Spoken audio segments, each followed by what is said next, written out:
Hello दोस्तों, welcome back to my channel. दोस्तों, आज आपके लिए एक और अनसुनी सच्ची घटना लेकर आया हूं, जिसे देखने के बाद आपके रोंगटे खड़े हो जाएंगे।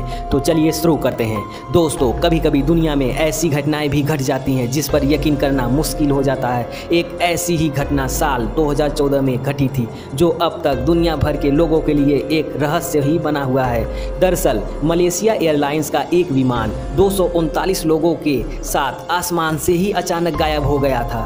इस रहस्यमय घटना को आज 9 साल होने वाला है, लेकिन इसका सुराग आज तक किसी को भी नहीं मिला है। वो 8 मार्च 2014 का दिन था। मलेशिया एयरलाइंस के विमान MS-370 ने अपने राजधानी से उड़ान भरी।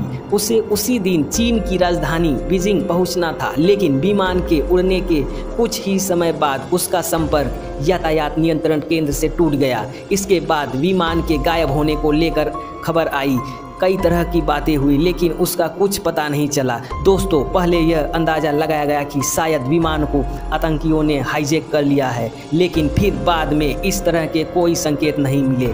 इसके बाद फिर यह माना गया कि शायद विमान कहीं दुर्घटनाग्रस्त हो गया होगा।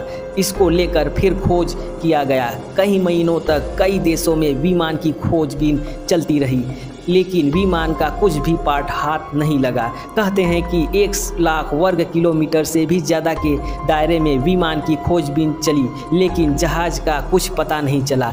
किसी विमान को खोजने का यह इतिहास में अब तक का सबसे लंबा अभियान था। इसमें करोड़ों रुपए खर्च हुए थे। कई देशों ने भी इस तलाशी अभियान में मलेशिया की मदद की थी। इसके बाद भी MS-370 को ढूंढा नहीं जा सका। दोस्तों, आइए जानते हैं इस विमान में कुल कितने सदस्य थे।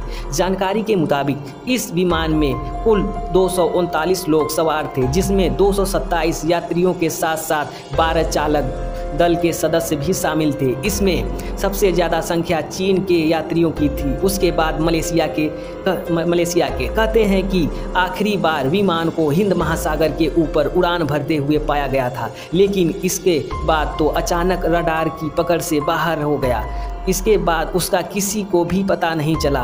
हर तरफ से निराशा मिलने के बाद थक हार कर जनवरी 2017 में इस विमान की तलाशी अभियान भी आधिकारिक रूप से बंद कर दिया गया। दोस्तों, इस विमान के पायलट जहारी अहमद शाह थे। हाल ही में ऑस्ट्रेलिया के पूर्व प्रधानमंत्री टोनी एबॉट ने यह दावा करते हुए सबको चौंका दिया था कि मलेशिया के उच्च अधिकारियों का मानना है कि MS-370 फ्लाइट को उसके कप्तान ने जानबूझकर समुद्र में डुबा दिया था।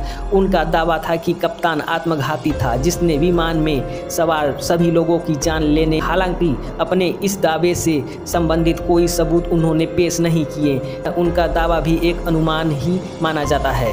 दोस्तों, इस तरह किसी विमान का गायब होना आपको क्या लगता है? विमान में बैठे यात्रियों के साथ क्या हुआ होगा? आज तक इस विमान का कोई अता पता नहीं चला। दोस्तों, आपको ये अनसुनी सच्ची घटना जानकर कैसी लगा? कमेंट बॉक्स में ज़रूर लिखना, और ऐसे ही अनसुनी सच्ची कहानियों के लिए हमारे चैनल को सब्सक्राइब करना ना भूलें। तो थैंक यू दोस्तों, मिलते हैं अगले वीडियो में।